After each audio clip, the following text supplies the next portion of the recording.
Last week I argued that the Great Commission calls us to discipline or disciple the nations as nations, and that this was in keeping with the Old Testament prophecies about the nations converting to Christ.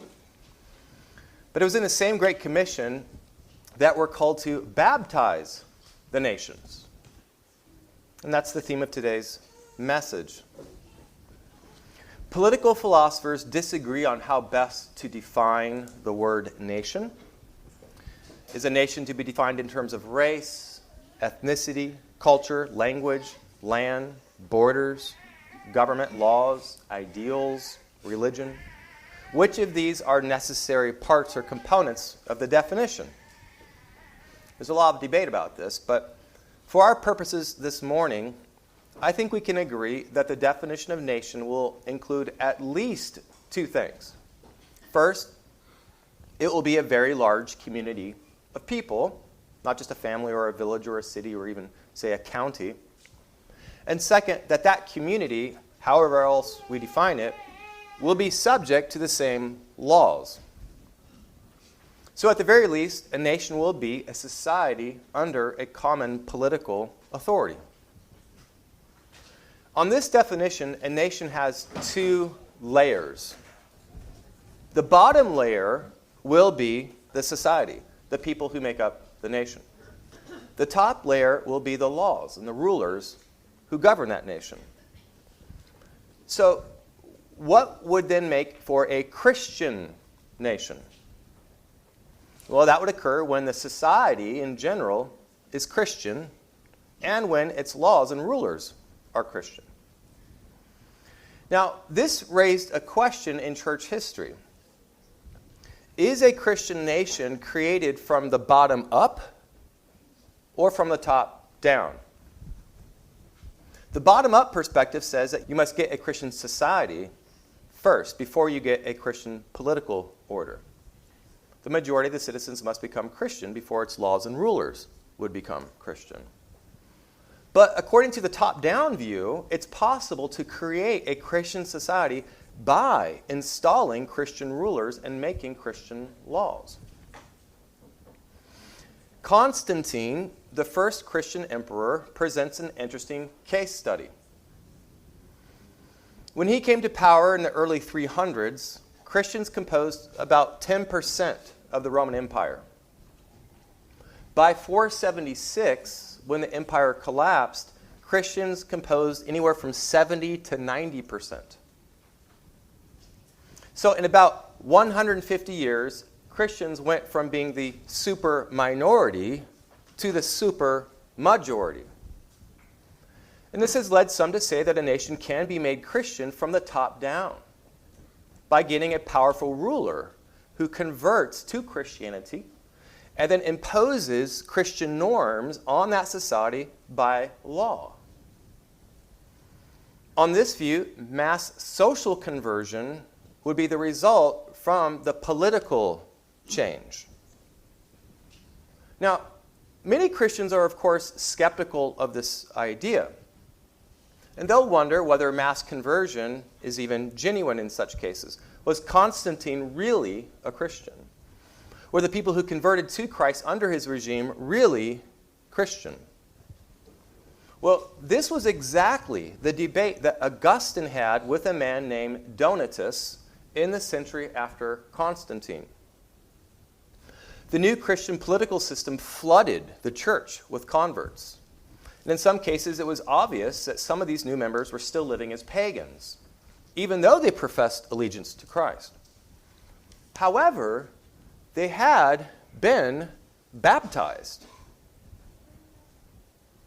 So what did that mean about their status? Augustine and Donatus agreed that baptism brings one into the church. So this raised the question, if these men were baptized, were they members of the church? Were they to be considered Christians? What I'd like to do this morning is help you understand the relevance of baptism for politics, for political theology. Most of us living in modern America have never for a single second connected the two. There's a reason for that, which I'll explain this morning.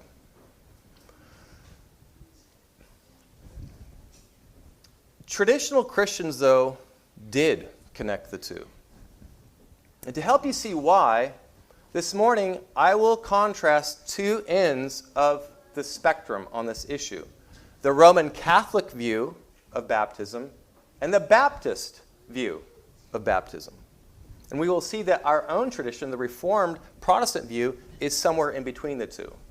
I want to try to kind of help you ahead of time to see that what the Westminster Confession says about baptism and the nature of the church is helpfully thought of as in between the Roman Catholic view to the far right and the Baptist view to the far left. So just keep that sort of framework in mind here. It's not a coincidence that the Roman Catholics were the champions of Christendom, and that the Baptists were its fiercest opponents. Among Christians, Baptists are almost singularly responsible for the separation of church and state in the United States. I'll talk about that later, their influence on the founding age. But a lot of this difference of view on political issues comes from their respective views of baptism. So here's the question for this morning. Is it possible, listen carefully to this question, is it possible for the Christian church to incorporate an entire society? Think about that. Is it possible for the Christian church to incorporate an entire society into it? That's the question. To help you think this through, picture the church and society as concentric circles. Okay, so kids, imagine one big circle and then one little circle inside the big circle, okay? Let's say the big circle is society, any given society, France, Italy, Japan, whatever. And the little circle, we'll say, is church, the church, okay? So applying this to the first century, when the gospel is first going forth out of Jerusalem into the world, it was a very small little circle, right? The Roman Empire being a very, very big circle. Well, that circle, the circle of the church, started to grow. It got bigger and bigger. And the question is, can that little church circle get so big to where it becomes coextensive or overlaps with the big circle? Can it bring society into its midst? The Roman Catholic Church says yes. And the Baptists say absolutely not. On the Roman Catholic view, the church within any given nation can eventually envelop or encompass that entire population.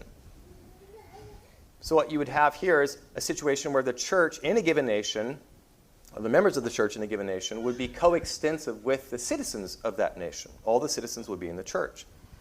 So on this view, national citizenship and church membership would just overlap. On Baptist theology, however, this cannot occur. No matter how big that inner circle of the church would get, it would still be very, very small relative to the larger circle of society. That's the idea. And I'm going to explain why. But what we're dealing with here is a massive disagreement on the nature of the church. Okay? And that disagreement is partly, maybe even mostly, a disagreement about the nature of baptism. So baptism will relate to how you think of the church's relationship to society and eventually to government. And to the question of whether a nation can become Christian. All of us would agree that the church is a community of people, a corporate body. But we differ on how people enter into that community. And that's because we differ on the nature of baptism, which gets you in. Okay? The Roman Catholic view is highly inclusive. And the Baptist view is super exclusive, very, very restrictive. Okay, so one's going to have a really big church membership and one's going to have a very, very small church membership. Let's start with the Roman Catholic view. The first and fundamental thing to understand about this is that in their system, baptism makes you a Christian. This is made clear in the English word christening. The word christening derives from the Old English word, which literally means to make one a Christian. In the Catholic view, baptism actually saves. It actually saves you, or perhaps more accurately, it's the source of saving grace. Baptism in the Roman Catholic view does two things. It remits all past sin. As soon as you're baptized, all past sin is erased, gone.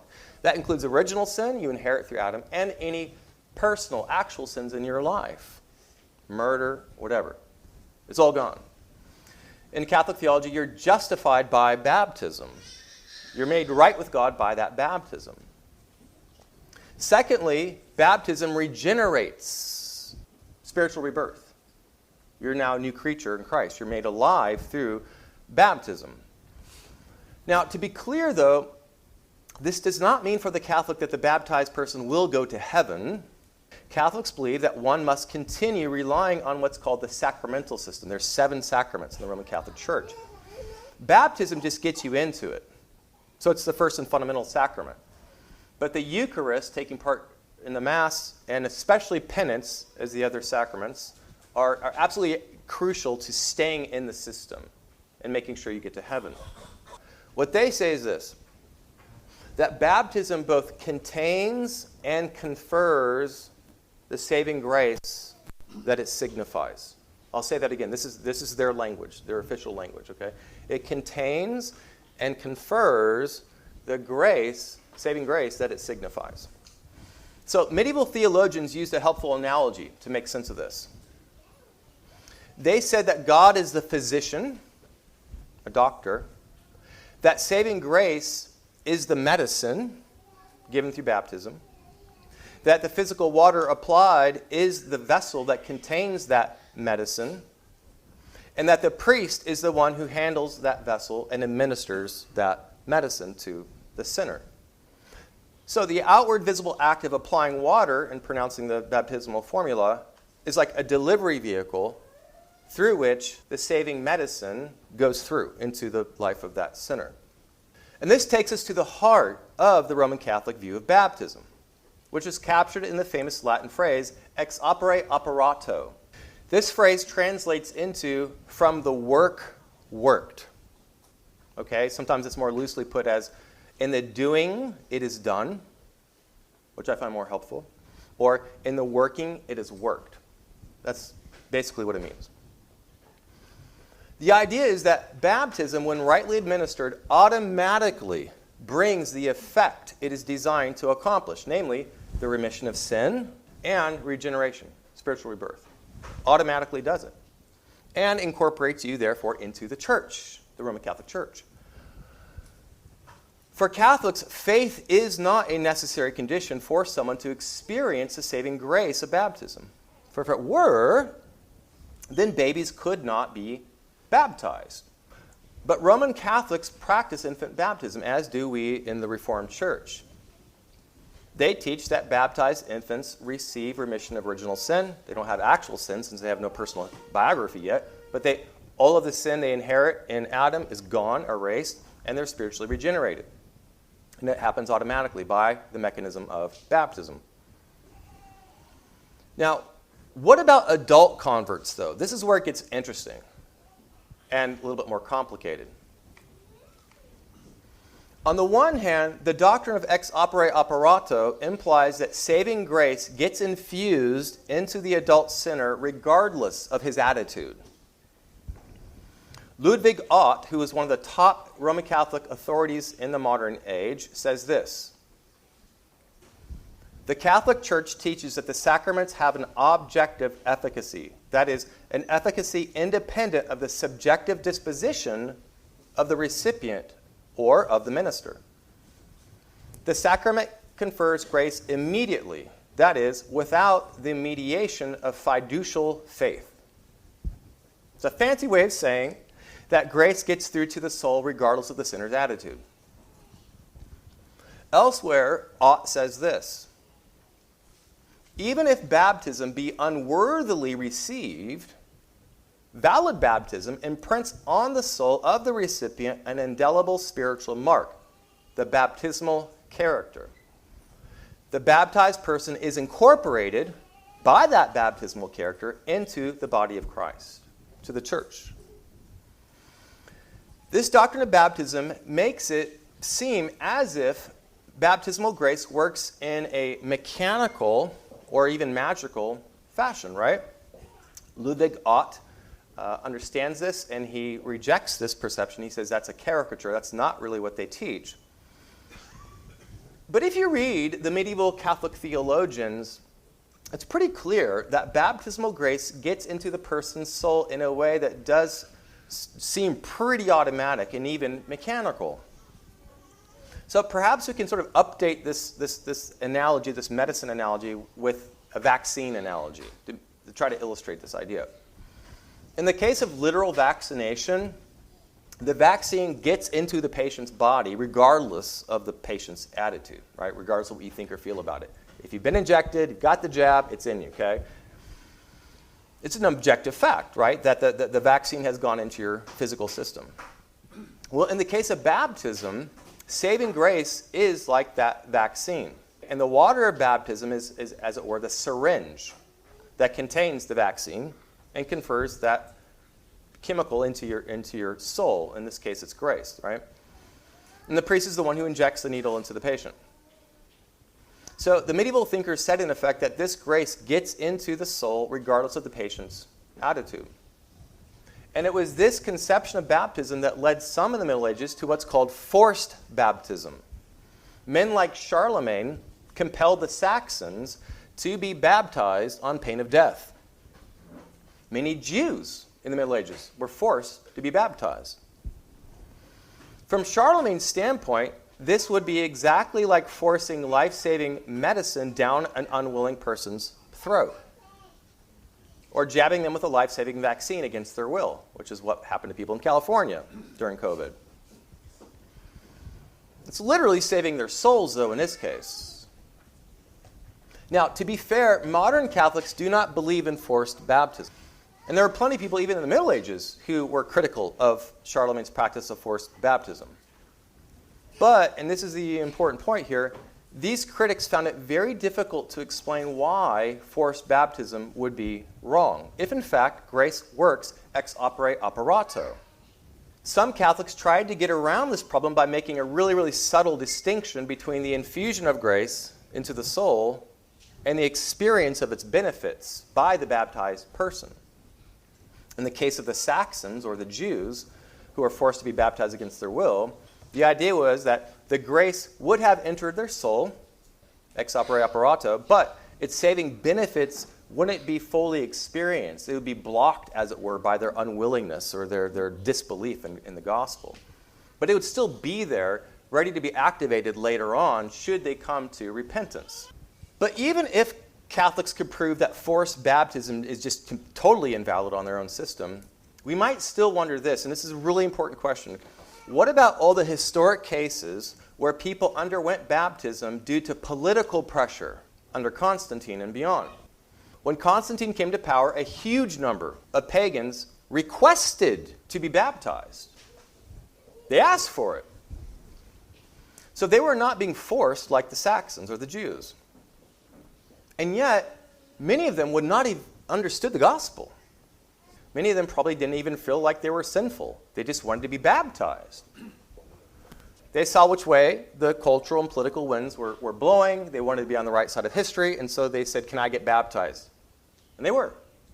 Well, according to the doctrine of ex opere operato, that saved them.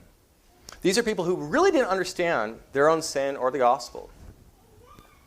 But according to this theory of baptism, they were A, forgiven, remitted of all their sins, original and actual, and B, born again, regenerated. That's the official Roman Catholic doctrine of baptism, as practiced during the Middle Ages. And this helps explain why there was such a high volume of converts to the Roman Catholic fold. And it also explains why in Roman Catholic theology you could incorporate an entire society into the church. Anyone who's baptized is automatically incorporated. And that's what happened in the Middle Ages. Virtually everyone in Western Europe had been baptized. So on this view, Western Europeans as a whole were in the church. That's Christendom. So taking this back to the two concentric circles, that small inner circle of the church just expanded and eventually included and became coextensive with the larger circle of the empire as a whole. So as this relates to Christian nationalism, it's not only possible in Roman Catholic thought, it's an entailment. It necessarily follows from their theology of baptism and the nature of the church. Italy is a Christian nation on this view. Spain was a Christian nation on this view, okay? And when they eventually colonized and conquered the Americas, those all got brought into the church. They were a Christian nation. That's the official Catholic view. So now let's turn to the Baptist view, which is on the very other end of the spectrum here. The debate between Augustine and Donatus resurfaced during the Reformation due to a group known as the Radical Reformers, otherwise known as Anabaptists. The Anabaptists took the side of Donatus against Augustine. And as we'll see, the Reformed Church, our heritage, took the side of Augustine against Donatus. The name Anabaptist means rebaptizer, or to again baptize. Okay? That term was coined by their critics. This is important to get because the Anabaptists rejected that term. For them, they said infant baptism was not a real baptism. No different from taking a shower or a bath. Literally has no effect whatsoever. They said that these children, therefore, were not in the church.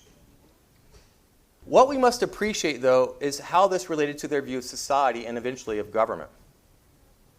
If the Anabaptists were correct, then the vast majority of Christians in Europe had not yet truly been baptized.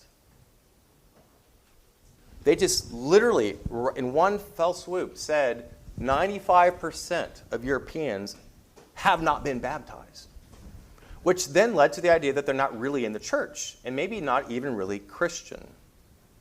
Philip Schaff, a very famous church historian, said, "The demand of rebaptism virtually unbaptized and unchristianized the Christian world." In the eyes of the Catholics, Anabaptist theology implied that Roman Catholic baptism was invalid and that no one had actually been saved by it. The entire Christian world, in the eyes of the Anabaptists, was in the same position as the Muslim world, unbaptized. Anabaptists said the only valid entrance into the church is through a valid baptism. And the only valid baptism was one based on a credible profession of faith. So therefore, most Europeans were not in the church. Like the Donatists, the Anabaptists insisted that the true church had to be what they called a pure church.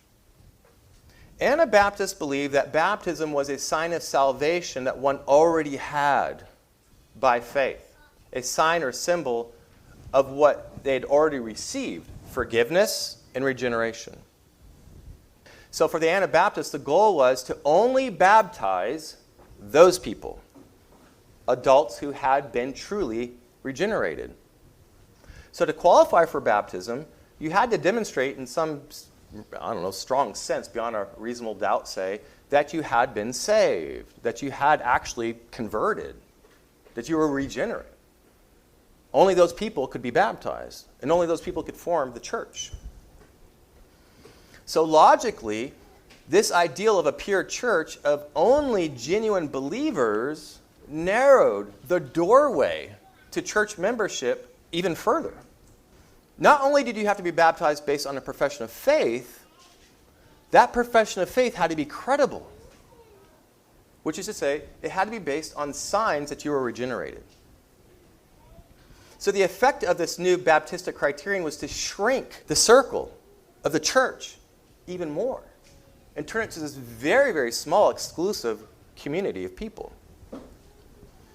And this ideal of a pure church shrunk church membership in more ways than one. It also turned the Baptist church into an adults' church only. I am in a church right now, lots of babies, lots of toddlers, lots of little guys. I was converted into Baptistic theology. I used to go to a Baptist church where everyone in the congregation was adult.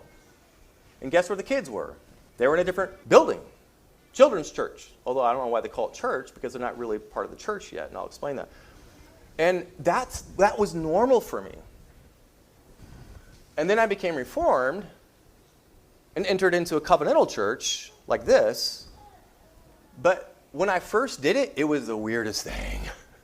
Why are all these kids in here crying, talking, yapping, distracting the real Christians from actually listening to the sermon? There is a contemporary Baptist organization known as 9 Marks. Some of you may have heard it, founded by Mark Dever. 9 Marks did a study on baptismal practices in American Baptist churches between 1700 and 1840. They found that the average age at which children were baptized was, ready for it, 19. They weren't just avoiding the baptism of infants and small children, but what we now call teenagers.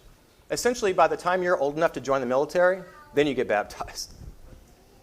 And by the way, that logic is consistent. A consistent Baptist, many Baptists just aren't consistent, okay? They really are. But consistent Baptists who understand their own tradition, they will postpone baptism very, very late. Oftentimes into the late teens or even longer. Because they're so insistent on a pure church of only people who have a credible profession of faith. They want to make dead dog sure that that person is converted. But to see how this shrinks the church even more, let's picture a small Baptist congregation with 10 families, each of which has 3 children under the age of 18. Now, I'm no math person, as my family will tell you, but I believe that's 50 people altogether, okay, who attend this church. 20 adults and 30 children. So let's also say that in the eyes of those adults, none of those children have made a credible profession of faith. Okay? So none of them have been baptized and none are members. This means that 60% of the people attending that church are not members. We're now ready to think about is this Baptistic theology's relationship to society. Take this back to the concentric circles. We've seen how in the Roman Catholic view, the small circle grows to become basically the same size as the large circle of society. It encompasses society. But the reverse thing happens in the Baptist view. It just shrinks. In a later sermon, I'm going to talk more about how Baptistic theology influenced the separation of church and state in the United States. It had partly to do with their understanding of the relationship of the church to society and the nature of the church and the nature of baptism.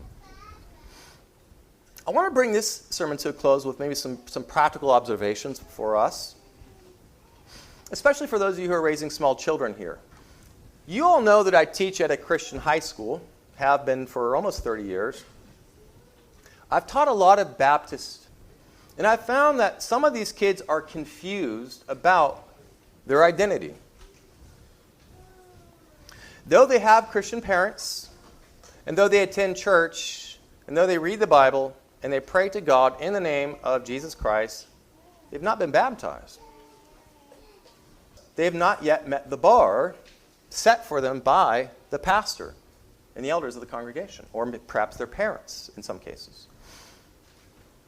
The result is that they've been put into a spiritual limbo.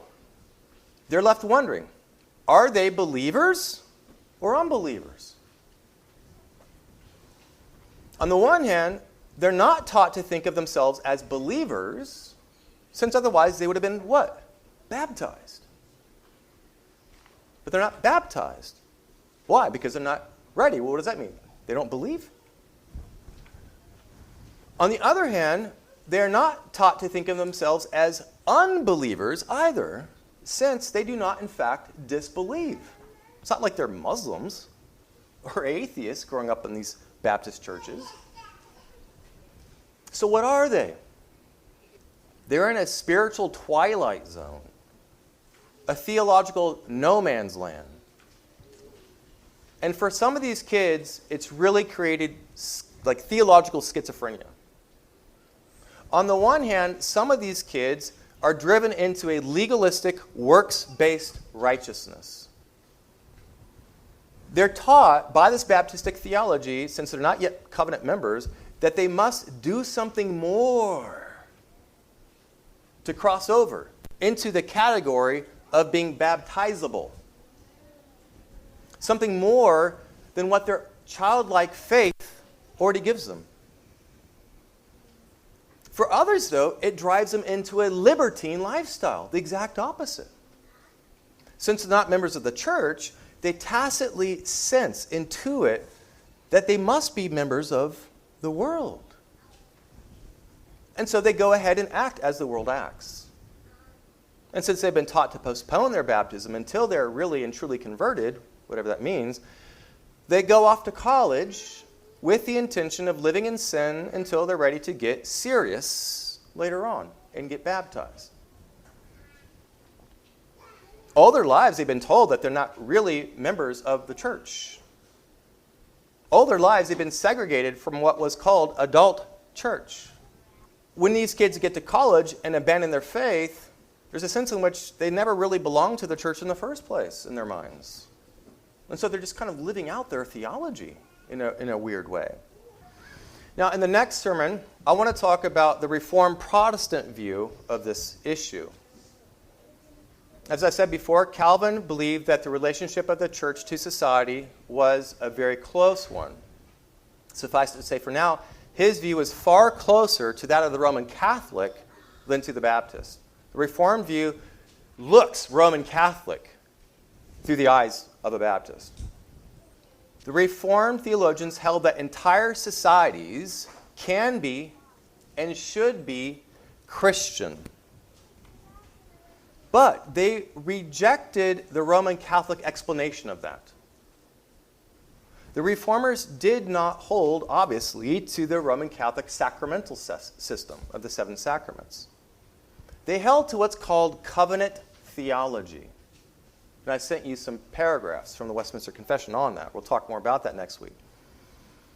For the Reformed tradition, Christian society was not to be bound together by seven sacraments, but by the covenant of grace and by covenantal baptism.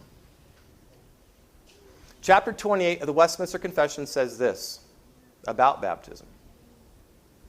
Baptism is a sacrament of the New Testament ordained by Jesus Christ, not only for the solemn admission of the party baptized into the visible church, but also to be unto him a sign and seal of the covenant of grace. But it then adds these words: not only those that do actually profess faith in and obedience unto Christ, but also the infants of one or both believing parents are to be baptized. As I'll explain next time, traditional Reformed theologians believe that a society as a whole can be and should be in covenant with God. In terms of those concentric circles, the Reformed church circle will not get as big as the Roman Catholic circle of the church. It's more discriminatory, but it's going to get way bigger than the Baptist circle. And that's partly because the Reformed church holds that the church consists of families. Not just adults, but their children. In Reformed thought, covenantal society is a society of families in covenant with God through Christ. And when you get enough families in covenant, society starts to become in covenant with God through Christ. I'll lay out that argument. But I just want to end with this thought. All of you young parents here today with little kids, do not look at your children as outsiders of the covenant that need to be converted. You need to see them as members of the covenant who are gradually learning about their identity in the covenant of Christ in order to live it out. I became convinced of covenant theology through a long process. But you know what set it off? My wife. We were both Baptists. And one day I'll never forget, I have a terrible memory, but I have this one, locked in. She and I were praying next to Bradley while he was about 5 years old at night, and I was praying for his salvation as I was wont to do day after day, night after night. And one day, she, also a Baptist, just intuitively recognized, why do you keep praying for salvation? Why are you assuming he's an unbeliever who needs to believe rather than the reverse, assuming he's a believer who's to be treated as one, a 5-year-old believer? You see what I'm saying? That rocked me, and I started thinking more about it. And thankfully, by God's grace, I came to a consistently Reformed view early enough to where I was able to start viewing my kids as members of the covenant, and to talk to them as members of the covenant, and to pray with them as members of the covenant, to presume that these were pious young kids who wanted to live for the Lord and would do so faithfully. And praise God, all 4 of my kids are walking in the faith. In the Reformed tradition, we presume that our kids, when raised in a covenant culture, will persist in that, will persevere. They might go through some rocky times. The Westminster talks about this. Okay? And go look up the section on the perseverance of the saints in the Westminster Confession of Faith for this. But we have a very strong hope that God is going to grow our covenant kids into faithful Christians who are going to go out and extend that covenant community into society.